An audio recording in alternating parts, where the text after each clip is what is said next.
Zionis telah membunuh 53.000 masyarakat Gaza yang 80%-nya adalah anak-anak dan perempuan. Genosida dengan terang-terangan ada dan saya saksikan di depan mata saya gitu. Dan dunia diam. Genosida yang dilakukan oleh korban genosida itu tetaplah genosida. Itu tetap dosa yang tak terampuni.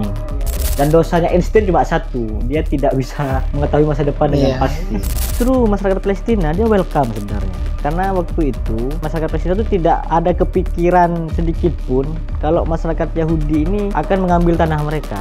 Aku merebut tanah Nopal, rumahnya aku ambil, dia yang beli, dia yang suratnya lengkap ya, dia yang ngecat, dia yang bangun rumahnya, lalu aku ambil sertifikatnya dibalik nama atas namaku. Ketika dia melawan, aku sebut teroris anjing.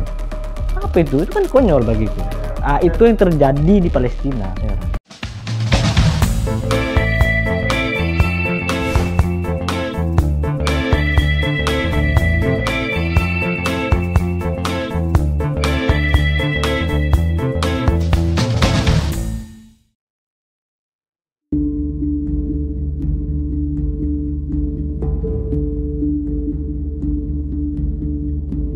It's an extremely cynical moment for international law. It's an extremely devastating moment for the Palestinian people.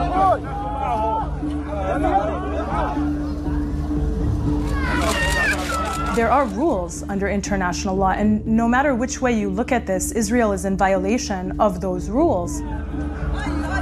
As of the 7th of October, there is not one norm of international humanitarian law that has not been violated. I never imagined that in my lifetime I would see a genocide taking place in real time before my eyes. The fact that it is being protected by most Western governments takes it to a level that I just never imagined would be possible.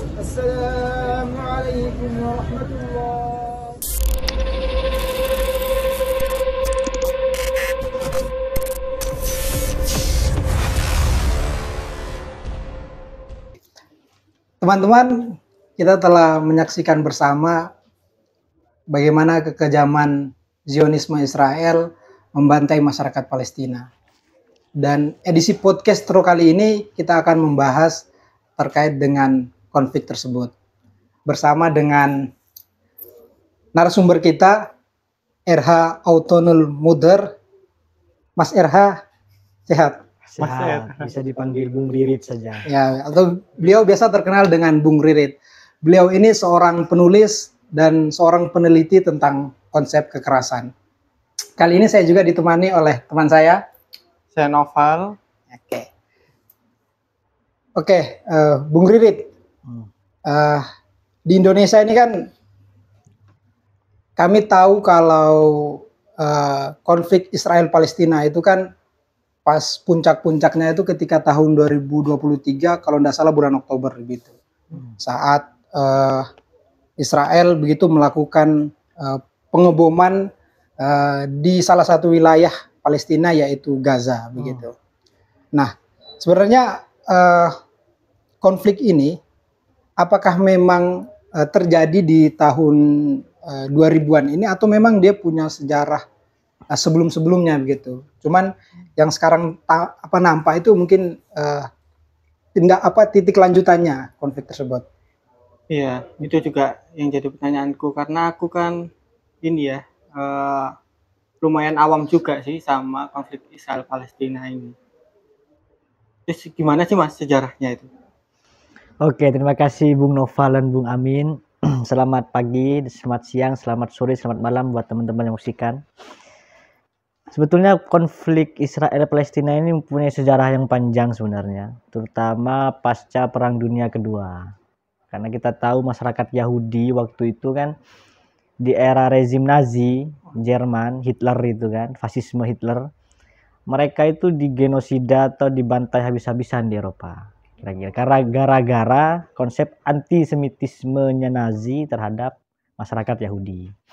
Nah itu yang membuat permulaan masyarakat Yahudi Eropa dan di seluruh penjuru dunia melakukan eksodus besar-besaran ke tanah Palestina. Itu. Jadi ada pengaruh antisemitisme Eropa terhadap orang Yahudi. Setelah Holocaust itu masyarakat Yahudi akhirnya melakukan eksodus besar-besaran ke Palestina. Itu sebetulnya dimulai dari deklarasi Balfour Oh iya. yang punya proyek The Homeland for the Jewish People, kira-kira tanah untuk masyarakat Yahudi. Yahudi ya. Pada saat ini Bung ya, Balfour itu kan Inggris ya, Ya, kontinental ya. Inggris yang kemudian mendukung agar ya masyarakat Yahudi tadi yang dibantai begitu oleh rezim Nazi Jerman itu kemudian diberikan satu wilayah begitu untuk mereka bisa hidup ya. Iya, jadi deklarasi Balfour itu proyek awal, bahkan sebelum genosida fasisme Hitler ke Yahudi, deklarasi itu sudah ada sebenarnya. Jadi itu sebetulnya antisemitisme diam-diam Eropa gitu loh terhadap masyarakat Yahudi. Jadi mereka membuat itu agar masyarakat Yahudi itu keluar dari Eropa, katakanlah karena mereka sebagai hama ya. Nah, awalnya begitu. Jadi proyek itu sebetulnya bagus bagi masyarakat Yahudi secara permukaan, tapi diam-diam di dalamnya itu mempunyai antisemitisme sebenarnya. Deklarasi itu. Bentar, tak potong. Sorry ini. Antisemitisme apa? Antisemitisme itu antisemit, Pak. Jadi semacam rasisme. Misalnya Anda orang Yahudi ya, aku orang Eropa misalnya. Aku tidak suka ke Anda karena Anda ya orang Yahudi aja gitu. Oh, Jadi karena Anda Yahudi aku tidak senang kepada Anda. Nah, itu yang dilakukan oleh Hitler misalnya, yang menganggap orang Yahudi itu katakanlah ras paling bawah gitu ya, yang harus dibasmi. Nah, oleh karena itu deklarasi Balfour itu adalah antisemitisme yang berusaha untuk menyingkirkan masyarakat Yahudi dari Eropa. Nah, itulah yang membuat proyek The Homeland for the Jewish People itu, tanah air untuk masyarakat Yahudi di Palestina. Itu terinspirasi dari Theodor Herzl sebenarnya. Nah, Theodor Herzl itu sebetulnya bukan Zionisme Yahudi, tapi dia Zionisme Nasrani atau Kristen yang terinspirasi dari Injil atau Bible, bahwa masyarakat Yahudi itu tanahnya ya di Yerusalem kira-kira. Oh. Jadi Yerusalem itu adalah tanah yang dijanjikan kepada masyarakat Yahudi. Di Bible pun di Perjanjian Lama bilang begitu. Nah, oleh karena itu dicetuskanlah deklarasi Balfour itu. Itu juga terjadi dalam suatu konteks politik tertentu. Waktu itu Utsmaniyah atau Turki Utsmani pada waktu itu. Itu kan sudah kekuatan politiknya sudah turun. Oh ya. Sudah runtuh. Nah, Palestina, Yerusalem itu pada awalnya itu dipegang oleh Turki Utsmani. Ya, wilayah kekuasaan. Nah, setelah Turki Utsmani tumbang direvolusi oleh Kemal Atatürk waktu itu, nah muncullah Inggris itu mencaplok tanah Palestina. Karena si Turki Utsmani sudah runtuh, Palestina kekosongan pemerintahan diambil alih oleh Inggris. Ada ekspansi militer, nah dimiliki oleh Inggris. Muncullah si Theodor Herzl ini yang menyarankan bahwa tanah yang dicaplok Inggris, yakni Yerusalem Palestina itu, kita buatkan proyek tanah air untuk masyarakat Yahudi. Begitu ceritanya kira-kira pada mulanya. Nah, oleh karena itu muncullah proyek itu bahwa orang Yahudi silahkan pindah ke Palestina. Itu tahun berapa, Bung? Itu kalau tidak keliru itu di akhir abad 19 ya, tahun 1800-an akhir kalau nggak keliru. Oh, kalau saya sempat baca-baca itu yang Balfour itu 1917 kalau nggak salah. Ya. Kalau nggak salah itu. Wih, berarti udah lama sekali itu, 1917 sampai 2000. sampai 2025 Pak. 2005. sekarang. Udah berapa? Udah 1 abad deh. Ya, sudah 1 abad. Dan itu jadi ada kondisi politik tertentu yang melatar belakangi Turki Utsmani goyah, runtuh, Palestina diambil alih oleh Inggris, dan muncullah Balfour itu. Oke, ya itu kan sejarah. Kita mungkin nyebutnya ya bibit kemunculan lah ya, bibit kemunculan Zionisme Israel begitu kan. Nah, kemudian berlanjut kepada kan ya karena tadi dijelaskan karena masyarakat Yahudi lebih tepatnya itu kan dijanjikan tanah yaitu Palestina kan. Akhirnya kan masyarakat Yahudi ini kemudian berpindah begitu ke Palestina. Tapi pada saat itu apakah kemudian Palestina ini juga awalnya mungkin menolak mungkin biasanya? Karena kan kayak mungkin kalau kita walaupun tidak sebanding ya kayak misalkan dulu kalau di Indonesia itu kita lihat kayak yang dari Vietnam atau Kamboja itu loh yang di naik perahu banyak orang itu turun di Aceh itu kan ditolak itu. Nah kalau lihat konteksnya Palestina dan masyarakat Yahudi apakah itu menolak atau kami terima gitu? Itu gimana Bung? Justru masyarakat Palestina dia welcome sebenarnya. Justru welcome karena waktu itu masyarakat Palestina itu tidak ada kepikiran sedikit pun kalau masyarakat Yahudi ini akan mengambil tanah mereka. Jadi ketika mereka pindah ke Yerusalem, ke Palestina, mereka itu datang pada mulanya tanpa kecurigaan ya masyarakat Palestina kepada masyarakat Yahudi ini. Terbuka juga ya kita bisa hidup berdampingan kira-kira ya dalam sebuah agama yang berbeda saling hidup gitu satu sama lain gitu. Bukan seperti apa? Ya mungkin hidup berdampingan dulu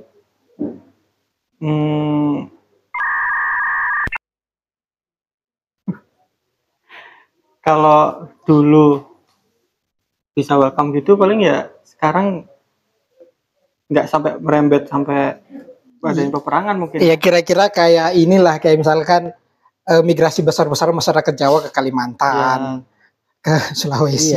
Ya bisa mungkin seperti itu ya kan. Itu. Nah muncullah nanti itu yang namanya Ben Gurion. Kalau ente pernah dengar bandara di Tel Aviv itu kan bandara Ben Gurion ya. Nah, saya coba jelaskan siapa sih Ben Gurion ini. Ben Gurion itu adalah pendiri Zionisme Israel. Jadi Ben Gurion itu setelah deklarasi Balfour, mereka dengan para elit-elit Zionis, dia melakukan rapat di Hotel Parisien di Paris waktu itu untuk menyusun strategi membentuk negara Yahudi di Palestina. Nah, isi dari pertemuan di Hotel Parisien itu intinya mereka ingin membentuk negara Yahudi dengan 80 sampai 90% negara itu harus diisi oleh masyarakat Yahudi. Intinya begini, kita itu datanya bisa lihat di Ilong Pape ya sama Noam Chomsky yang terbit itu. Jadi di buku itu Ilong Pape itu menyajikan data itu gitu. Bagaimana rapat di Hotel Parisien di Paris itu melahirkan sebuah konsep tentang negara Zionis yang 80 sampai 90% masyarakatnya adalah orang Yahudi. Karena logikanya begini, Bung. Bagaimana kita membentuk negara Yahudi kalau isi rakyatnya bukan orang Yahudi? Bukan orang Yahudi, oke. Nah, itulah yang akan nanti kebijakan Ben Gurion ini yang bagi saya yang menyebabkan pembersihan etnis, pengusiran masyarakat Palestina dari tanahnya dan genosida. Begitu. Oh, berarti itu ini ya, akhirnya ada peristiwa Nakba itu salah satunya. Nah, masuk ke peristiwa Nakba di 48 itu kita bisa masuk gini, Bung. Ketika sudah dijadikan kebijakan, oke, kita akan membentuk negara Zionis dengan 80 sampai 90% orang Yahudi. Maka kita harus pertama-tama ya menyingkirkan orang-orang yang bukan Yahudi di tanah Palestina. Ya, benar. Muncullah agresi militer pertama yang disebut peristiwa Nakba itu. Tahun 1948. Begitu. Nah, disitulah hampir mirip-mirip dengan Indonesia Merdeka. Tapi dari awal itu maksudnya udah pasti yang dirujuk itu udah pasti daerah Palestina ya, maksudnya nggak ada wilayah lain gitu lah. Maksudnya kenapa kok tanahnya itu tanah Palestina itu penting itu kenapa kok? Ya karena tadi karena proyek The Homeland for the Jewish People itu adalah titah Alkitab kira-kira. Titah itu mandat Tuhan di dalam kitab suci. Dan itu harus dipenuhi bagi si Theodor Herzl itu. Nah, tapi itu bibit atau apa asal muasalnya kan. Tapi di sekarang di abad 21 ini Israel tuh justru ingin membentuk sebuah Israel raya.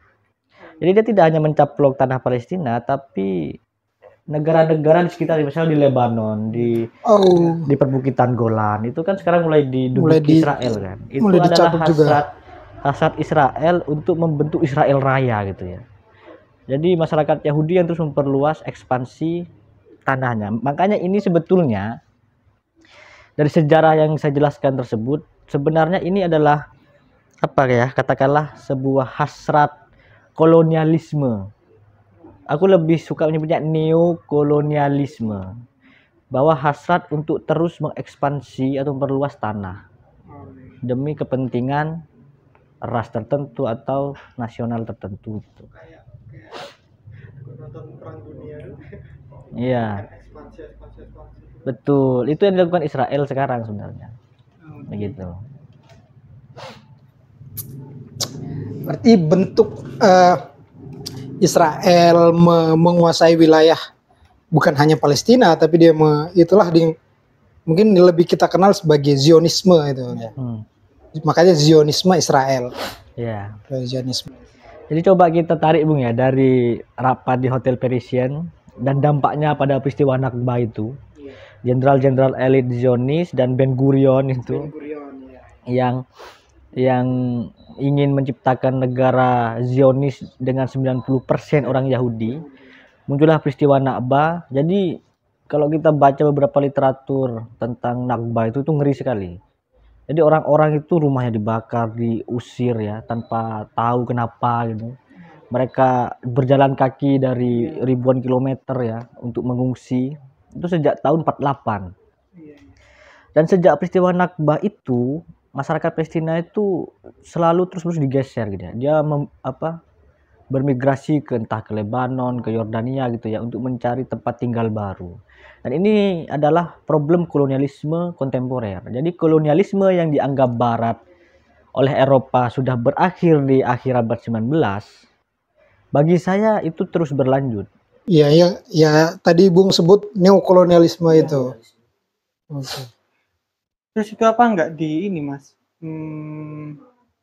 Di mungkin internasional, di internasional kan di PBB itu dari dulu apa nggak kayak nggak ada perlawanan gitu? Ada banyak Pak. Waktu itu Yerusalem pernah diambil alih sama Mesir. Ketika peristiwa Nakba beres di tahun, mohon maaf kalau keliru nanti bisa dikoreksi, tahun 60-an, 65 atau berapa gitu. Jadi ada perang berapa ya, 19 hari enggak salah itu. Pokoknya belasan hari. Mesir tuh berhasil mengambil alih Yerusalem.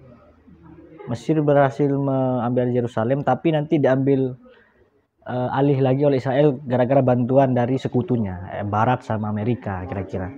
Nah perlawanan itu ada Pal, tapi tidak tidak seberhasil itu. Jadi sejarah Palestina pasca Nakba itu, kekuatan internasional itu belum bisa membuat si tanah-tanah Palestina yang dicaplok itu kembali ke rakyat Palestina. Jadi dinamika pasca Nakba itu sangat rumit, sangat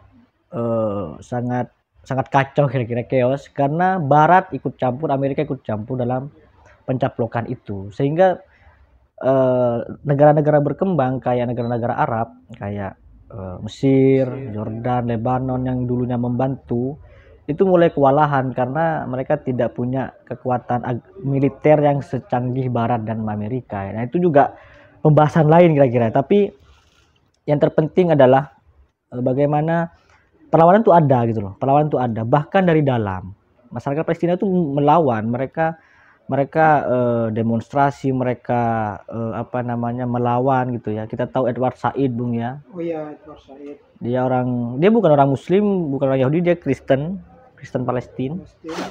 Pemikir agung ya dari Palestina yang ikut turun membela tanahnya yang dicaplok itu. Gitu. Jadi perlawanan itu tetap ada.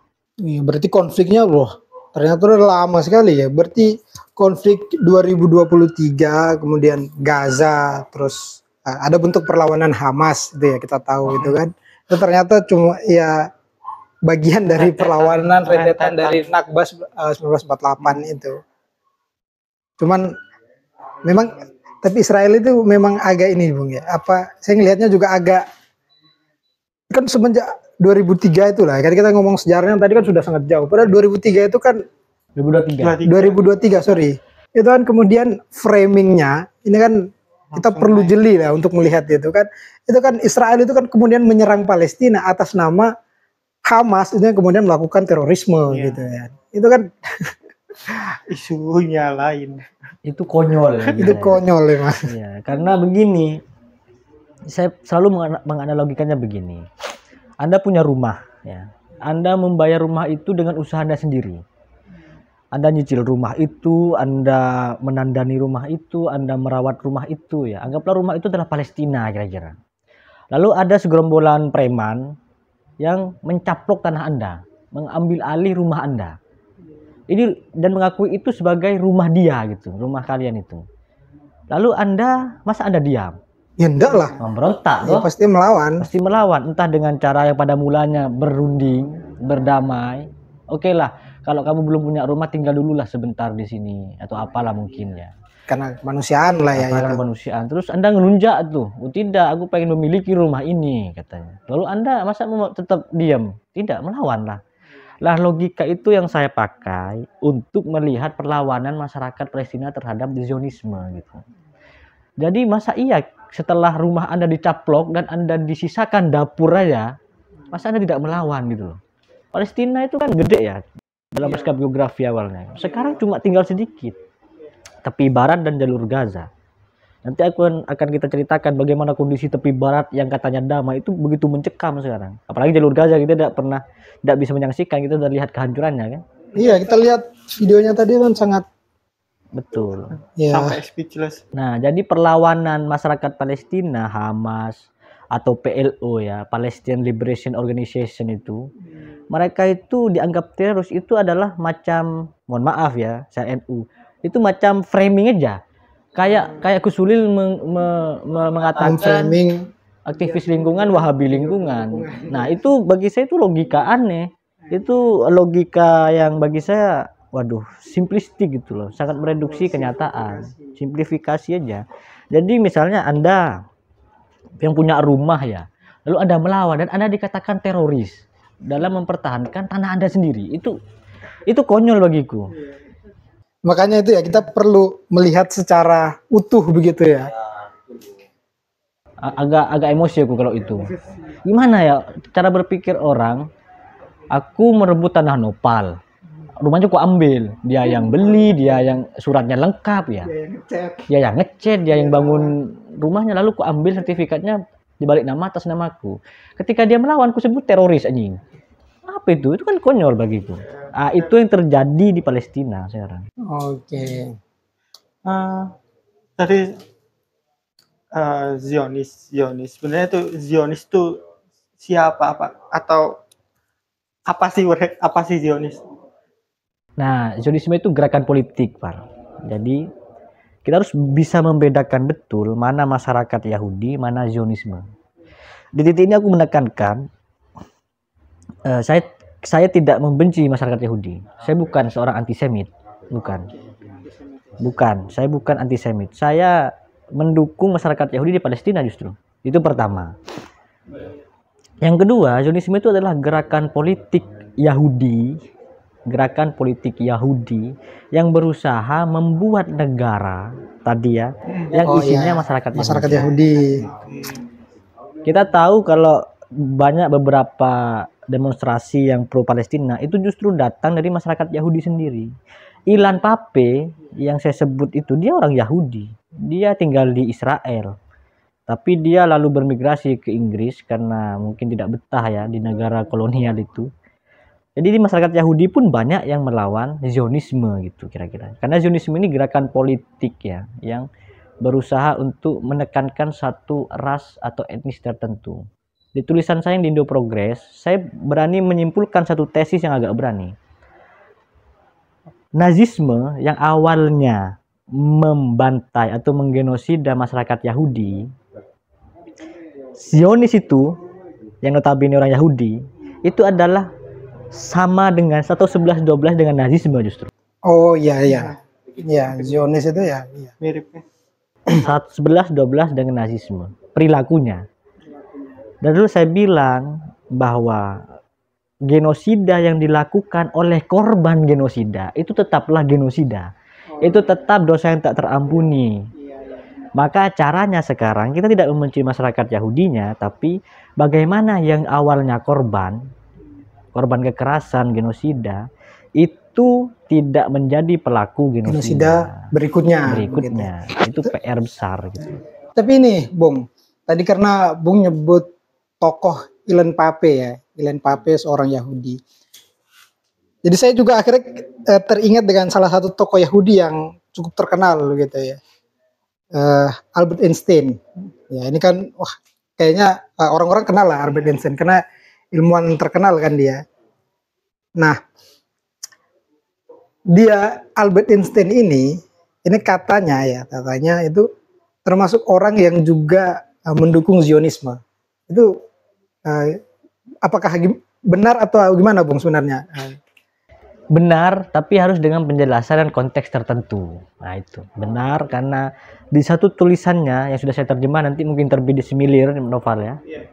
Bukunya akan terbit nanti 3 buku Einstein. Jadi ada satu buku yang khusus membahas bangsa Yahudi. Jadi Einstein itu ada satu buku yang khusus membahas bangsa Yahudi. Judulnya Mengapa Mereka Membenci Yahudi. Oh, mereka memilih. Nanti akan terbit, tunggu tanggal terbitnya. Iya, teman-teman. Menarik. Ya, semoga nanti kita bisa ngobrol itu juga ya, lebih spesifik tentang bangsa Yahudi. Nah, Einstein di buku itu ada satu esai yang judulnya Tribute to Zionism. Hutang budi kita terhadap Zionisme. Nah, di situ Einstein itu dengan terang benderang mengatakan dia mendukung Zionisme dan pendirian negara Israel. Nah, kita harus membacanya dalam kerangka konteks tertentu, Bung. Oh, bertindak kemudian langsung menyimpulkan aneh-aneh secara mentah-mentah gitu ya. Ya. Kebiasaan kita kan begitu, lihat sepotong langsung menyimpulkan. Nah, ya. Kalau tidak keliru, esai itu ditulis Einstein tahun 1948. 3 tahun setelah genosida Nazisme terhadap masyarakat Yahudi. Nah, kita harus dibaca dari kerangka itu. Kita tahu masyarakat Yahudi itu sangat menderita di Eropa ya. 6 juta orang selama rezim Hitler itu dibantai di Auschwitz-Birkenau, di kamp-kamp konsentrasi di Polandia yang tersebar di seluruh Eropa. Yahudi Perancis, Yahudi Polandia, Yahudi Jerman terutama ya. Itu ngeri sekali. Jadi masyarakat Yahudi dikelompokkan jadi satu di kamp konsentrasi. Mereka dibantai, dibunuh seolah-olah mereka bukan manusia. Karena dianggap ras paling bawah oleh Nazisme. Nah, itulah yang membuat Einstein merasa masyarakat Yahudi itu punya hak untuk hidup, punya hak untuk bernegara, punya hak untuk bebas. Dan saya sepakat itu. Dalam konteks itu, ya konteks kemanusiaan lah. Mereka juga manusia. Kemanusiaan, saya sepakat. Dan yang kedua, konteksnya Einstein itu adalah orang yang humanis sekali ya, seperti tadi ya. Humanis sekali dalam arti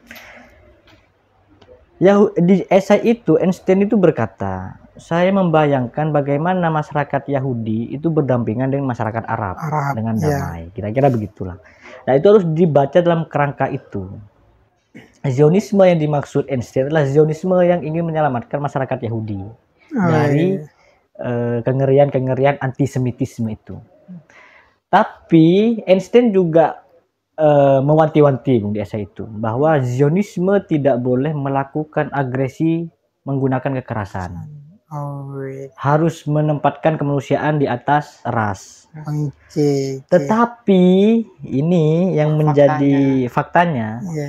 Einstein tidak bisa menerawang masa depan dengan pasti. Masa depan itu bukan rumus-rumus alam ya. Masa depan itu bukan sebuah hukum fisika. Yang rumusnya akan ketemu dengan pasti.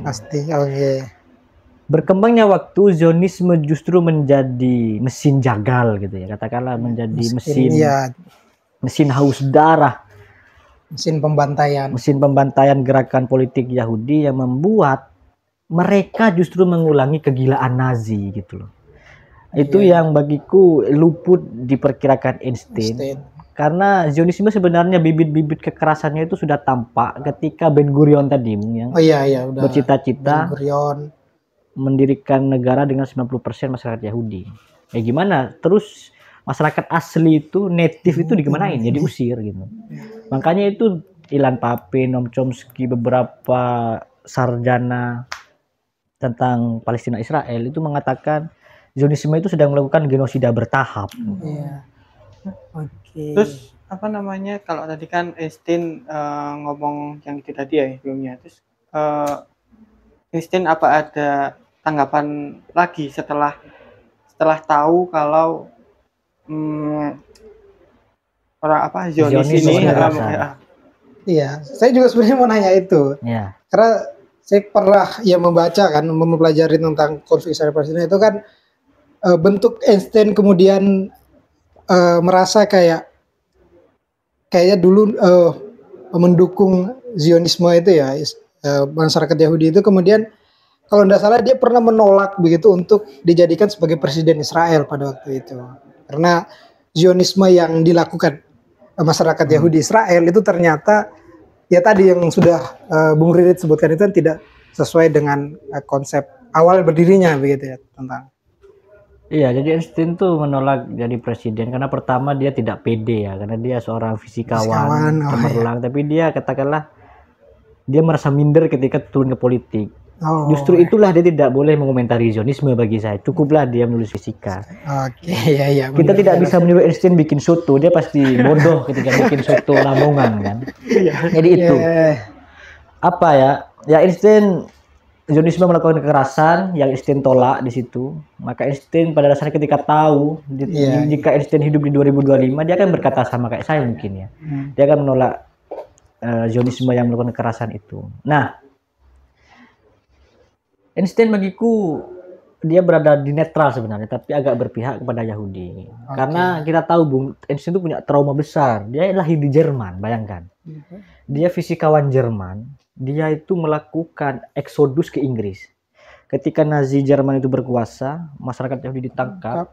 Beberapa kawan-kawan dia, karena Einstein itu cemerlang ya, dia dibantu lari dari Jerman ke Inggris. Ke Inggris. Nah, di situ Einstein katakanlah berserikat ya dengan masyarakat Yahudi eksil juga itu. Eksil. Lalu mereka membuat satu forum internasional solidaritas untuk masyarakat Yahudi waktu itu yang mengalami kekerasan Nazisme Jerman. Nah, itu harus dibaca dalam konteks itu. Meskipun Einstein pun juga sudah mewanti-wanti kalau kekerasan atas nama etnis, entah itu Zionis ya, itu akan ditolak oleh Einstein gitu.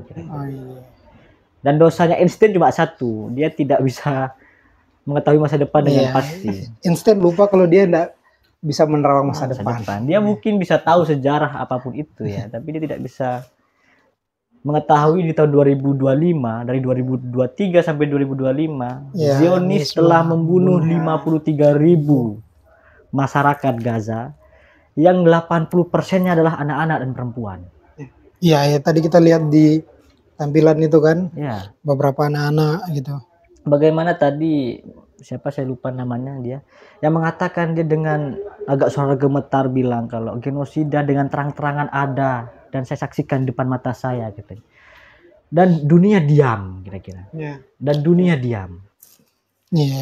Inilah yang bagi saya agak aneh di era ketika abad demokrasi sudah di mana-mana. Abad lebih cerah lah kira-kira. Yang dikatakan abad pencerahan, demokrasi sudah terbentuk, hukum internasional harus dijunjung tinggi, supremasi hukumnya justru dikangkangi dan dikencingi oleh Zionisme. Itu bagiku kita harus memikirkan ulang konsep politik internasional kita gitu. Apakah hukum internasional kita itu hanyalah sebuah diktat-diktat formal di atas kertas tanpa kepatuhan hukum? Jika itu terjadi, maka kita sedang tidak berada di zaman pencerahan bagiku. Itu lebih buruk daripada abad pertengahan.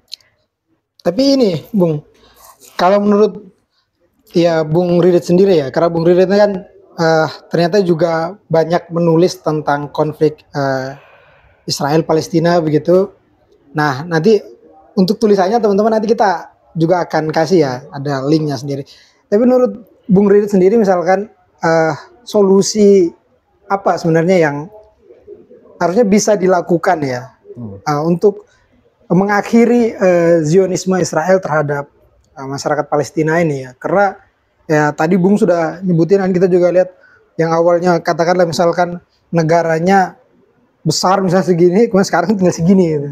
Ini kan kalau tidak segera diselesaikan, kita akan lihat kalau kemungkinan Palestina itu akan hilang begitu dari sejarah dunia gitu.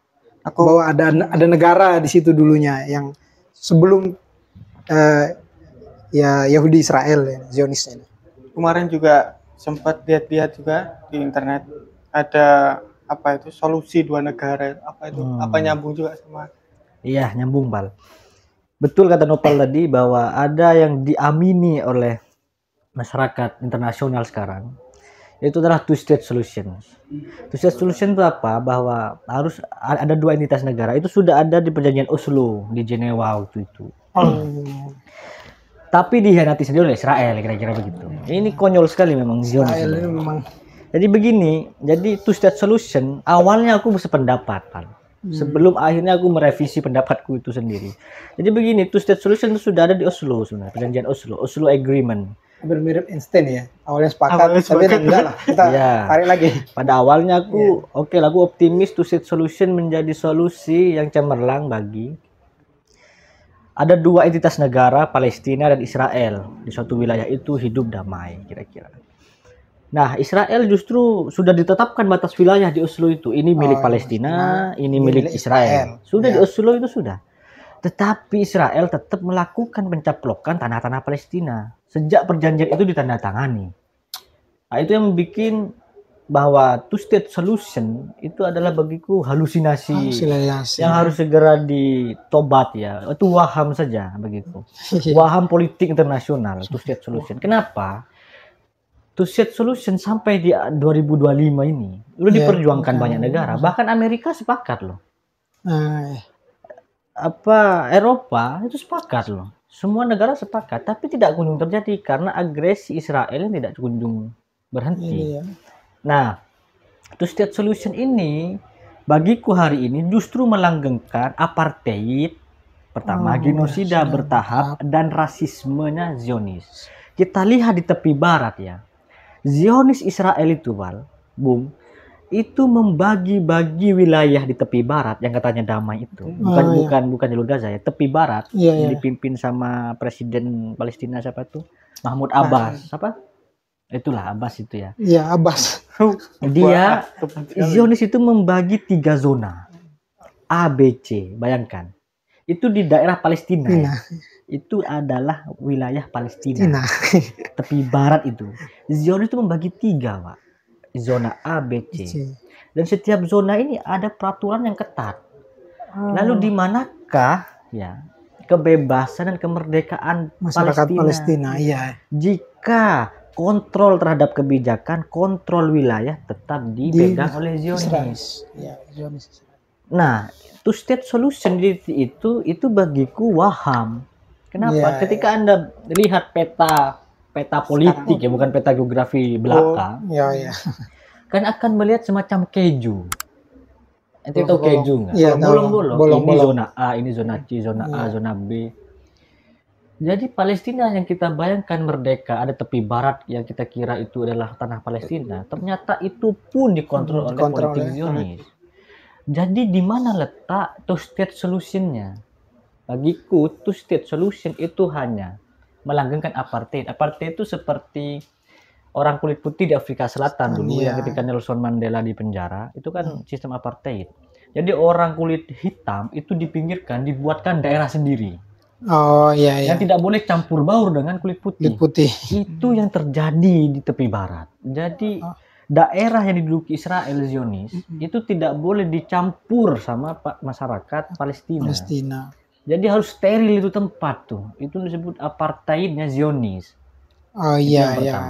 Jika kita membuat two-state solution sebagai solusi, maka kita melanggengkan apartheid nya si Zionis Oh ya, oke. sama kekerasan-kekerasan. Anda tidak boleh keluar masuk loh. Itu Iya. penjara paling besar di muka bumi.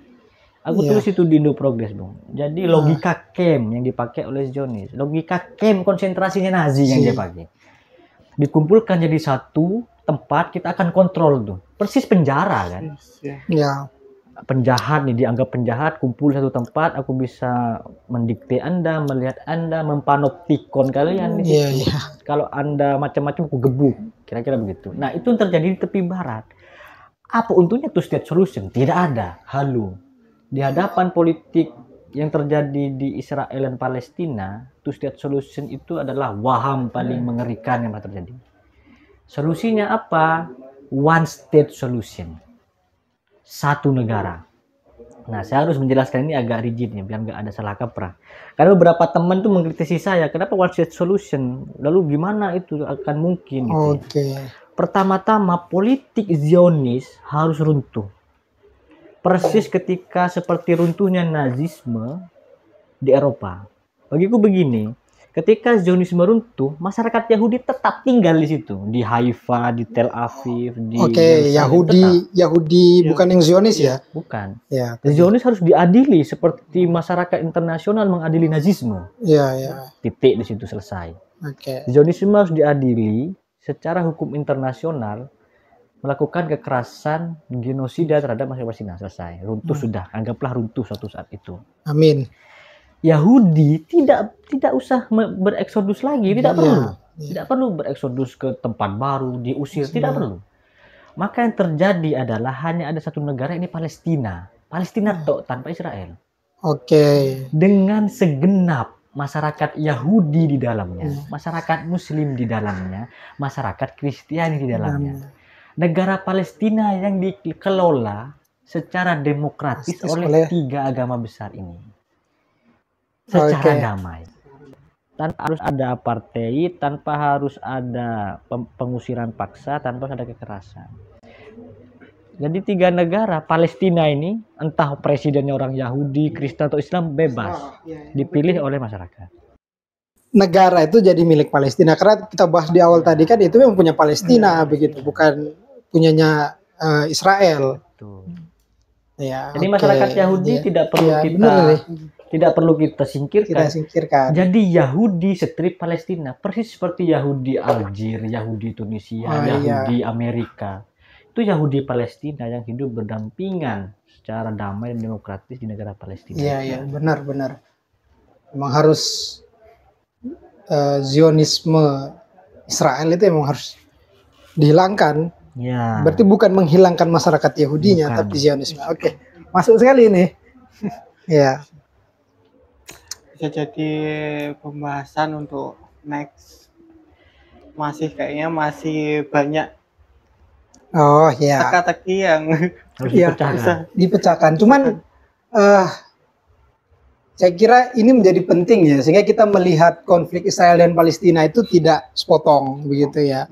Sehingga apa yang kita lakukan itu dalam istilahnya intifada, perjuangan. Ada perjuangan masyarakat Palestina itu bukan hanya masyarakat Palestina, tapi kita yang bukan masyarakat Palestina itu juga memperjuangkan itu dalam tanda kutip kemanusiaan ya. Ya itu kita paham lah ya. Oke, Bung Ririt, terima kasih ya penjelasannya. Sama-sama, Bung. Cukup rigid ya. Semoga ini bisa memahamkan lah kita semua, saya, sedikit Noval begitu, dan teman-teman yang melihat ya. Nah, kemudian nanti kita akan bahas lebih lanjut tentang tadi sudah disebutkan oleh Bung Ririt kalau dia sudah menerjemahkan tulisan Einstein tentang orang-orang Yahudi ya. Ya mungkin nanti ada sesi sendiri ya. Jadi teman-teman ditunggu aja ya, itu kita akan ngobrol itu lagi. Oke, terima kasih teman-teman untuk sesi ini. Kita akhiri dulu. Jangan lupa untuk tetap menyaksikan Podcastro yang akan membahas tema-tema yang menarik ya, dan juga tema-tema lanjutan tentang Israel Palestina. Sampai jumpa di next episode. Terima kasih.